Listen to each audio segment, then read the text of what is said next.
جب امام جو ہے وہ خطبہ ختم کر رہا ہو تو لوگ مسجد میں آ رہے ہوتے ہیں اور پھر بہت جلدی نکلنے کی ہوتی ہے۔ امام کے منبر پر بیٹھنے سے قبل مسجد میں آنے کا رجحان پیدا کرنا چاہیے۔ فرمایا گیا کہ جو شخص جمعۃ المبارک میں سب سے پہلے آتا ہے اس کو ایک اونٹ ذبح کرنے کا ثواب نصیب ہوتا ہے، جو اس کے بعد آتا ہے اس کو ایک گائے ذبح کرنے کا، پھر ایک بکری، اور جب امام منبر پہ بیٹھ جاتا ہے پھر رفع الکلام کلمے اٹھا لی جاتی ہیں، پھر اس کے بعد عام جو ثواب ہے وہی مرتب ہوتا ہے، وہ جو خاص ثواب ہے اولیت کا وہ پھر اٹھا لیا جاتا ہے۔ اس لیے کوشش کریں، میں سمجھتا ہوں اس میں ہمارے خطباء کا بھی بہت قصور ہے کہ بعض کا ممبر سے کوئی مربوط گفتگو نہیں ملے گی، کوئی منظم کلام نصیب نہیں ہوگا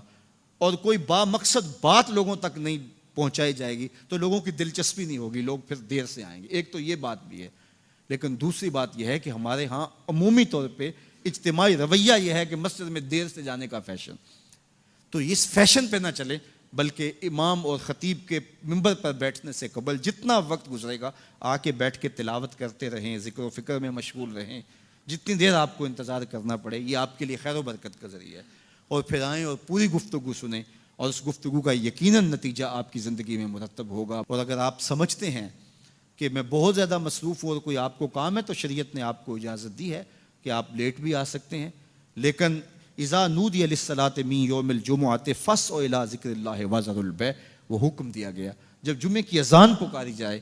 تو اس کے بعد پھر آپ کاروبار نہیں کر سکتے، پھر کاروبار کرنا حرام ہو جاتا ہے آپ کے اوپر۔ وذروا البیع، پھر خرید و فروخت چھوڑ دو، پھر تم چل پڑو اللہ کے ذکر کی طرف، پھر تمہارے اوپر لازم ہے کہ تم ذکر کی طرف چل پڑو۔ تو اس لیے اس سہولت سے ہمیں فائدہ حاصل کرنا چاہیے کہ اگر ہم خطبہ پہلا چھوڑتے ہیں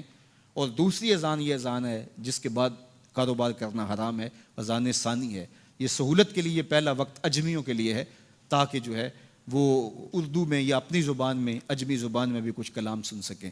تو اس لیے ہمیں یہ سہولت دی گئی ہے، وہ بہت ضروری کام ہو۔ تو دین سیکھنے کا یہ کتنا خوبصورت موقع ہے، ہر جمعے آپ کو کسی نہ کسی موضوع پہ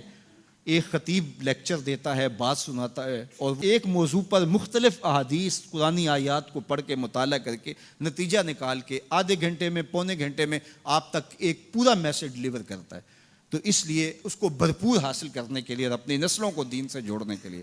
یہ اسلام آج بھی بہت سارے مشقتیں اور بہت ساری سازشوں کے باوجود یہ قائم ہے،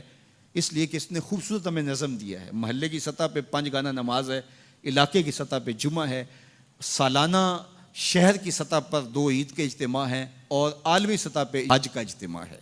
تو یہ ایک نظم ہے جو ہمیں دیا گیا اور یہ ہمیں جوڑے رکھتا ہے اور یہ ہماری وحدت کی علامت ہے۔ اللہ تعالی ہمیں 5 گانا نماز کی توفیق عطا فرمائے اور اہتمام کے ساتھ نماز جمعہ کی توفیق عطا۔ ایک حدیث میں آتا ہے جس نے 3 جمعے بغیر کسی عذر کے ترک کر دیے اس کے دل پر نفاق کی مہر لگا دی جاتی ہے۔ اللہ ہمیں محفوظ فرمائے۔ وآخر دعوانا